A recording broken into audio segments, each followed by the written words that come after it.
आप सभी को राधे राधे। आज के इस वीडियो में हम लोग देखेंगे चाणक्य नीति का दूसरा अध्याय। जो दूसरा अध्याय है उसके अंतर्गत 20 श्लोक आते हैं। ठीक है, 20 श्लोकों को समझाने वाली हूँ।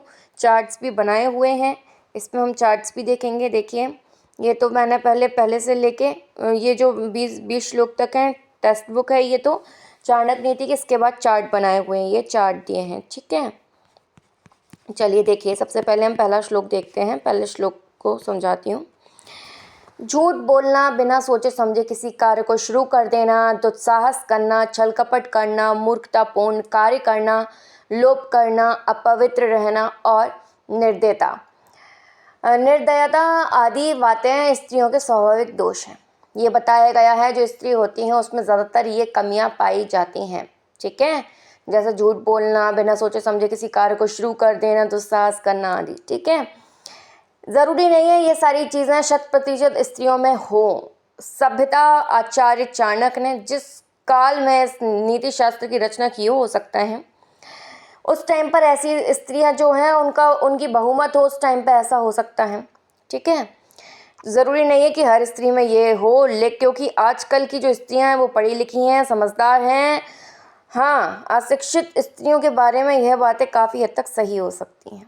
ठीक है, इसके बाद सेकंड देखेंगे, भोजन हेतु अच्छे पदार्थों का सुलभ होना, उन्हें खाकर पचाने की शक्ति होना, सुंदर स्त्री का मिलना और उसके उपभोग हेतु काम शक्ति का होना, धन के साथ साथ दान देने की प्रवृत्ति होना, ये बातें मनुष्य को किसी महान तप के फलस्वरूप ही प्राप्त हो सकती हैं, उसके बिना नहीं। जब अच्छा आपने तप किया हो तभी आपको ये सारी बातें प्राप्त हो सकती हैं। जिसका बेटा आज्ञाकारी हो, पत्नी पति की इच्छा के अनुरूप आचरण करती हो, जो प्रजा धन से ही पूरी तरह संतुष्ट हो, उस व्यक्ति के लिए पृथ्वी पर ही स्वर्ग है। ठीक है, ऐसे व्यक्ति के लिए जो पृथ्वी है इधर पर ही स्वर्ग है। फिर पुत्र वे ही हैं जो पिता के भक्त होते हैं, पिता भी वही है जो पुत्रों का पालन पोषण करता है। इसी प्रकार मित्र भी वही है जिस पर विश्वास किया जा सकता है। भार्य अर्थात पत्नी भी वही है जिससे सुख की प्राप्ति होती है।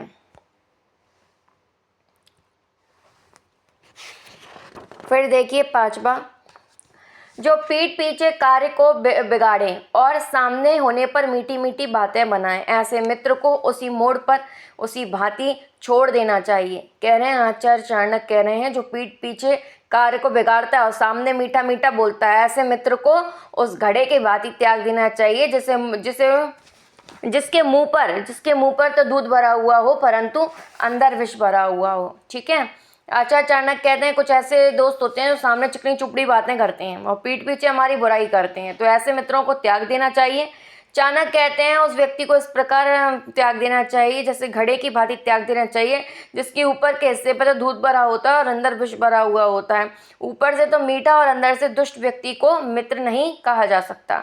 ऐसे लोगों को दूर ही रहना चाहिए, ऐसे लोगों को ही पीठ में छुरा घोंपने वाला कहा जाता है। ठीक है, इसके बाद हम देखेंगे 6th पॉइंट में लिखा हुआ है, निकृष्ट मित्र पर विश्वास नहीं करना चाहिए और जो मित्र है उस पर कभी विश्वास नहीं करना चाहिए क्योंकि ऐसा हो सकता है कि वह मित्र कभी कुपित होकर सारे गुप्त बातें आपकी प्रकट कर दें। ठीक है, ये आचार्य चाणक्य कहना चाहते हैं इनके कथा के अनुसार, कथानुसार ये जो व्यक्ति अच्छा मित्र नहीं है। आचार्य चाणक्य कह रहे हैं जो अच्छा मित्र नहीं है उस पर तो विश्वास करने का कोई प्रश्न ही नहीं होता। लेकिन जो आपका अच्छा मित्र है, जो बहुत अच्छा मित्र है, परंतु उनका यह भी कहना है जो व्यक्ति आपका अच्छा मित्र है उस पर भी पूर्ण रूप से विश्वास नहीं किया जा सकता, क्योंकि आपको नहीं पता कि आपका दोस्त कब दुश्मन बन जाए, है ना। क्योंकि किसी कारणवश यदि वह नाराज हो गया तो सारे भेद खोल देगा। ठीक है, घर का भेदी लंका ढाए, यही कहावत सिद्ध होती है। आज बड़े बड़े नगरों में जो अपराध बढ़ रहे हैं, जो कुकर्म हो रहे हैं, उसके पीछे ज़्यादातर परिचित लोग ही पाए जाते हैं। ठीक है, इसके बाद है इधर पे, ठीक है ये समझ में है। इसके बाद हम देखेंगे आगे, इधर पे देखिए एक चीज़ और लिखी हुई है, घर का भेदी लंका ढाए कहावत है, जो बहुत अच्छा मित्र बन जाता है वह घर के सदस्य जैसा बन जाता है और व्यक्ति भावुक होकर उसे अपने सारे भेद बता देता है। फिर जब कभी मनमुटाव पैदा हो जाता है तो वह कथित मित्र ही व्यक्ति को हानि पहुंचा देता है। ठीक है। 7वां पॉइंट देखेंगे, मन से सोचे हुए कार्य को वाणी द्वारा प्रकट नहीं करना चाहिए, अपितु मनन पूर्वक अच्छी तरह सोचते हुए उसकी रक्षा करना चाहिए और चुप रहते हुए सोची हुई बात को कार्य रूप में परिणत करना चाहिए। आचार्य चाणक्य कह रहे जो मन में सोचा है उसको प्रकट मत करो, उसको अच्छे से सोचो विचारो और उसको कार्य रूप में परिणत करो। ठीक है। इसके बाद हमारा देखेंगे 8वां पॉइंट, मूर्खता हमेशा कष्टदायक होती है और यौवन भी निश्चित रूप से दुखदायक होता है। इसके साथ साथ दूसरे के घर में निवास करना अर्थात किसी पर आश्रित होना अत्यंत कष्टदायक होता है। आचार्य चाणक्य कहते हैं दुखदायी हैं ये सारी चीज़ें, मूर्खता के समान यौवन भी दुखदायी है। जैसे मूर्खता होना दुखदायक है वैसे यौवन भी दुखदायी है। इसीलिए माना गया है कि जवानी में व्यक्ति काम वासना के अविवेक में विवेक खो देता है और उत्तेजित इधर पर देखिए उत्तेजित होकर कोई भी मूर्खतापूर्ण कार्य कर सकता है जिसके कारण उसे अनेक कष्ट उठाने पड़ सकते हैं। चाणक्य के अनुसार ये बातें तो कष्टप्रद हैं ही, लेकिन इससे भी ज़्यादा कष्टप्रद है दूसरे के घर में निवास करना, क्योंकि दूसरे के घर में रहने से व्यक्ति अपनी आज़ादी खो देता है। 9वां पॉइंट देखेंगे, सभी पहाड़ों पर रत्न और मणियाँ नहीं होते, ना ही प्रत्येक जो हाथी है उसके मस्तक पर मुक्ता मणि होती है। इसी प्रकार सज्जन पुरुष सब जगह नहीं मिलते और सब वन चंदन के नहीं होते हैं, सब वनों में चंदन भी नहीं उत्पन्न होता है। इसके बाद 10वां पॉइंट देखेंगे, बुद्धिमान व्यक्तियों को चाहिए कि वह अपने पुत्र और पुत्रियों को अनेक प्रकार के अच्छे गुणों से युक्त करे, उन्हें अच्छे कार्यों में लगाए, क्योंकि श्रद्धालु, शीलवान और नीतिज्ञ व्यक्ति ही कुल में पूजनीय होते हैं। अब हमने जो 10 पॉइंट्स देखे इधर पर देखिए 20 पॉइंट्स हैं, फटाफट से एक बार रिवाइज करेंगे हम ये सारे 10 पॉइंट्स जो भी हमने पढ़े हैं। ठीक है। तो स्त्रियों के स्वाभाविक दोष बताए गए हैं, झूठ बोलना, बिना सोचे समझे किसी कार्य को कर देना, दुस्साहस करना, छल कपट, मूर्खतापूर्ण कांड करना, अपवित्र रहना और निर्दयता बिना दया के। ठीक है। अभी हमने सारी चीज़ें देखी। स्त्रियों में स्वाभाविक गुण हो सकता है, जरूरी नहीं हर किसी में हो। उस टाइम पर जब आचार्य चाणक्य थे तो उस टाइम पे हो सकता है ऐसी स्त्रियों की बहुमत हो, ज़्यादा स्त्रियां हो उस टाइम पे ऐसी। ठीक है। आजकल की स्त्रियां पढ़ी लिखी हैं तो उनमें ये सारे गुण कम पाए जाते हैं। ठीक है। इसके बाद सेकंड देखेंगे हम। सेकंड जो है इधर पे जो हमने पढ़ा था, जो पॉइंट पढ़ा था उसको रीड कर देती हूँ। भोजन हेतु अच्छे पदार्थ का सोना सुलभ होना जरूरी है। ठीक है। और ये सारी चीज़ें हमें कैसे प्राप्त होती है? तप करने से, तप के बिना प्राप्त नहीं हो सकती। देखिए भोजन के लिए अच्छे पदार्थ चाहिए, पचाने की अच्छी शक्ति होनी चाहिए, सुंदर स्त्री होनी चाहिए, उसकी उपभोग के लिए काम शक्ति होनी चाहिए और धन होना चाहिए दान करने के लिए। ये सारी चीज़ें होनी चाहिए और ये सारी चीज़ें हमें तभी प्राप्त होती हैं जब हमने अच्छा तप किया हो। तप के बिना ये सब चीज़ें प्राप्त नहीं हो सकती हैं। ठीक है। इसके बाद हम देखेंगे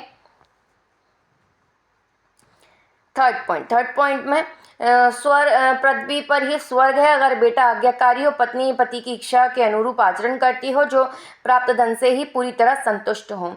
इसके बाद है 4वां पॉइंट, पुत्र वो है जो पिता का भक्त हो, पिता वो है जो पुत्र का पालन पोषण करे, मित्र वो है जिस पर विश्वास किया जा सके, भार्य यानी पत्नी जिससे सुख की प्राप्ति हो। ठीक है। ऐसे 5वां पॉइंट दिया है मित्र, ऐसे लोग मित्र नहीं हो सकते जो मीठे मीठे सामने तो मीठी मीठी बातें करो, पीठ पीछे कार्य को बिगाड़ें। ठीक है। ये लोग ऐसे घड़े के समान है जिसके ऊपर तो दूध भरा हुआ है और अंदर विष भरा हुआ है। ऐसे मित्र को त्याग देने में ही भलाई है। इसके बाद हम देखेंगे 6 पॉइंट में क्या दिया हुआ है।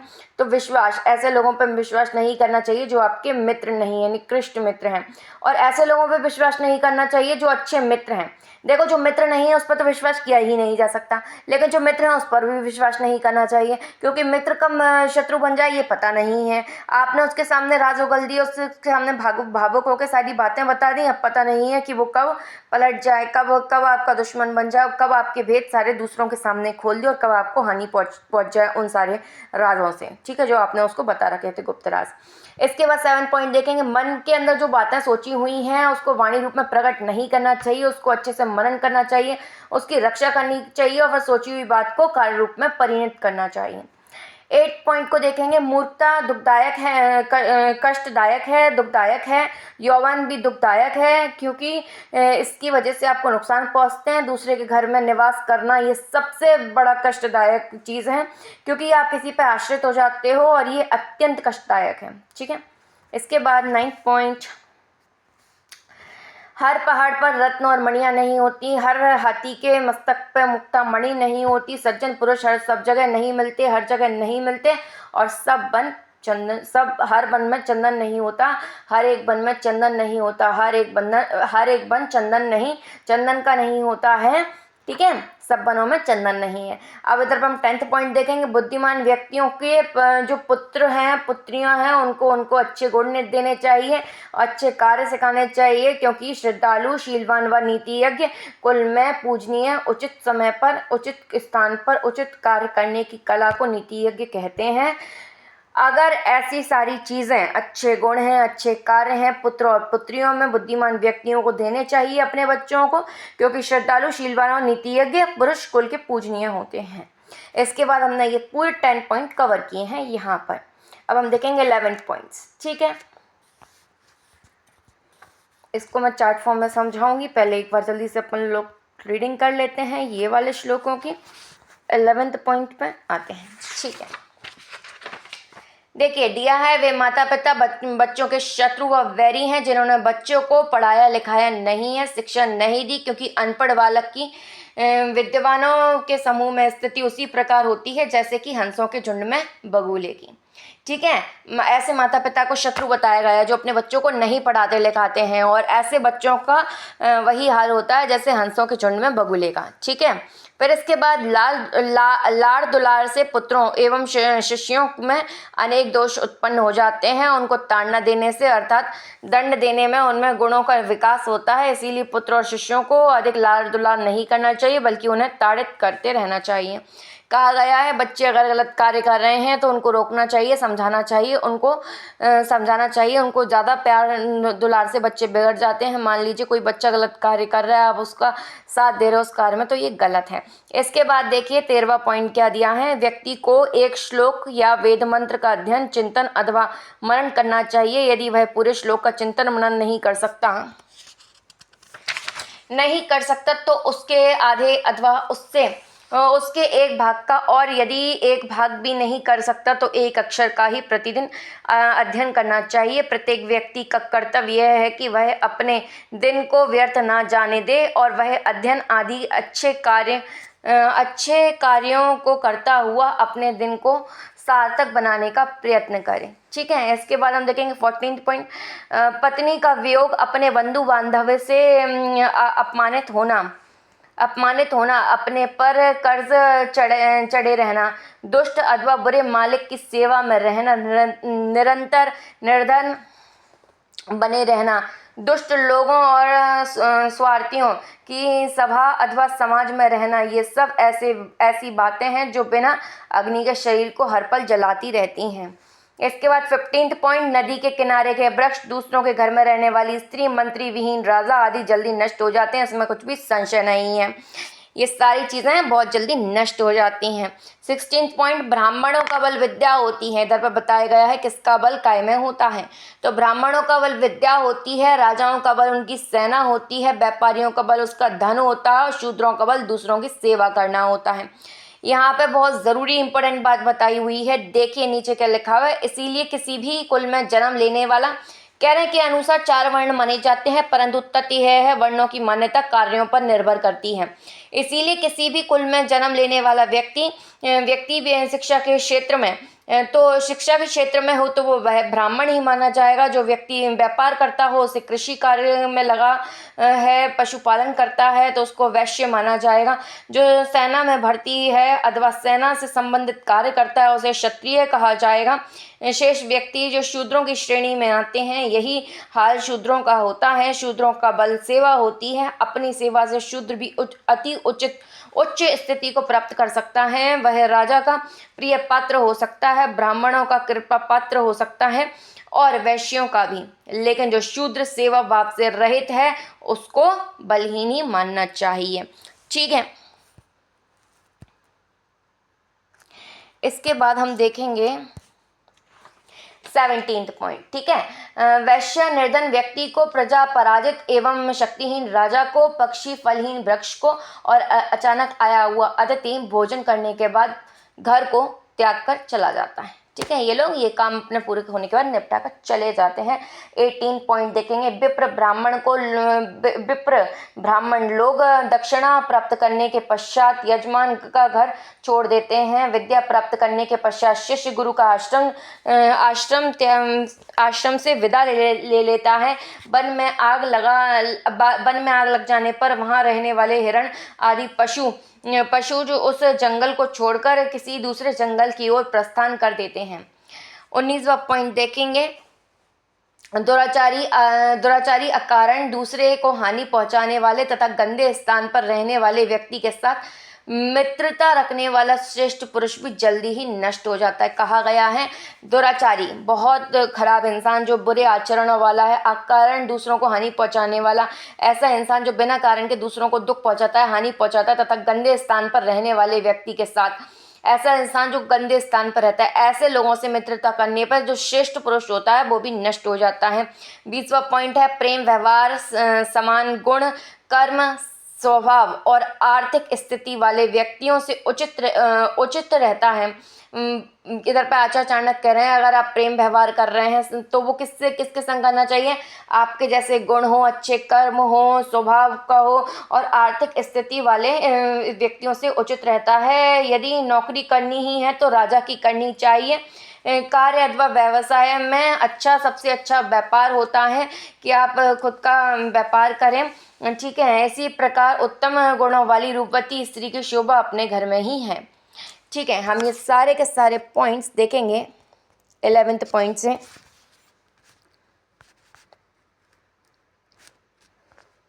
माता पिता शत्रु होते हैं जो अपने बच्चों को पढ़ाते लिखाते नहीं। अनपढ़ लोगों की विद्वानों में ऐसी स्थिति होती है जैसे हंसों के झुंड में बगुले की। लाड़ दुलार से जो पुत्र होते हैं वो बिगड़ जाते हैं, उनको ताड़ना देनी चाहिए, मतलब उनके बुरे कामों में उनका साथ नहीं देना चाहिए, उनको समझाना चाहिए।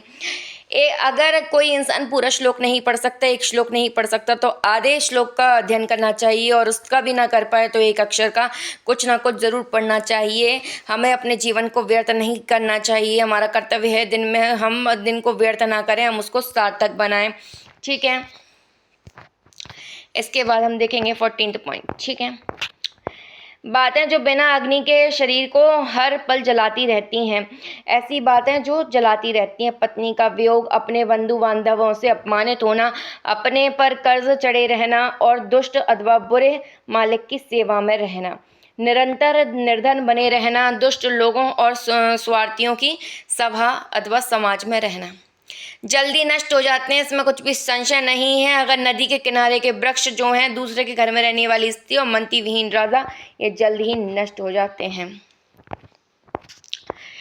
किसका बल काय में होता है तो ब्राह्मणों का बल विद्या में होता है, राजा का बल सेना में होता है, व्यापारियों का बल धन में होता है और शूद्रों का बल दूसरों की सेवा करने में होता है। त्याग कर चली जाते हैं या चली जाती हैं तो वैश्य जो हैं वो निर्धर पुरुष को त्याग कर चली जाती हैं। प्रजा पराजित और शक्तिहीन राजा को, प्रजा जो पक्षी जो हैं वो फलहीन वृक्षों को, पक्षी देखिए जैसे मान लीजिए एक पेड़ है उस पर फल ही नहीं लगते हैं तो उस पर जो पक्षी बैठते हैं तो वो उसको त्याग कर चले जाते हैं जहाँ पर फल लगे होते हैं उन वृक्षों पर। और अचानक आया हुआ अतिथि जब भोजन कर लेता है उसके बाद घर को त्याग कर चला जाता है। विप्र ब्राह्मण लोग दक्षिणा लेने के बाद यजमान का घर छोड़कर चले जाते हैं। शिष्य विद्या प्राप्त करने के बाद गुरु का आश्रम छोड़ देता है और वन में आग लगने के बाद हिरण आदि पशु जंगल को छोड़कर दूसरे जंगल की ओर प्रस्थान कर जाते हैं। मित्रता रखने वाला श्रेष्ठ पुरुष भी जल्दी नष्ट हो जाता है। अगर कोई इंसान है जो मित्रता रख रहा है दुराचारी इंसान से, मतलब जो बुरे आचरण वाला है, बुरे काम वाला है, अकारण दूसरों को हानि पहुंचाने वाला है या गंदे स्थान पर रहने वाला है, ऐसे लोगों से अगर कोई मित्रता करता है, अगर कोई श्रेष्ठ पुरुष ऐसे इंसान से जिसके अंदर ये गुणों में से कोई गुण है या सारे गुण हैं या एक आदि गुण है, तो ऐसे इंसान से अगर कोई मित्रता करता है कोई श्रेष्ठ पुरुष तो वो जल्दी ही नष्ट हो जाता है। इसके बाद 20वां पॉइंट बताया गया है प्रेम व्यवहार समान गुण कर्म स्वभाव और आर्थिक स्थिति वाले व्यक्तियों से उचित रहता है।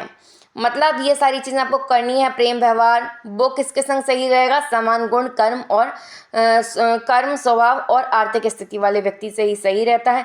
यदि नौकरी भी करनी है तो राजा की करनी चाहिए। कार्य और अथवा व्यवसाय में क्या अच्छा है? तो अच्छा काम क्या है? व्यापार। इसी प्रकार उत्तम गुणों वाली रूपवती स्त्री की शोभा अपने घर में ही होती है।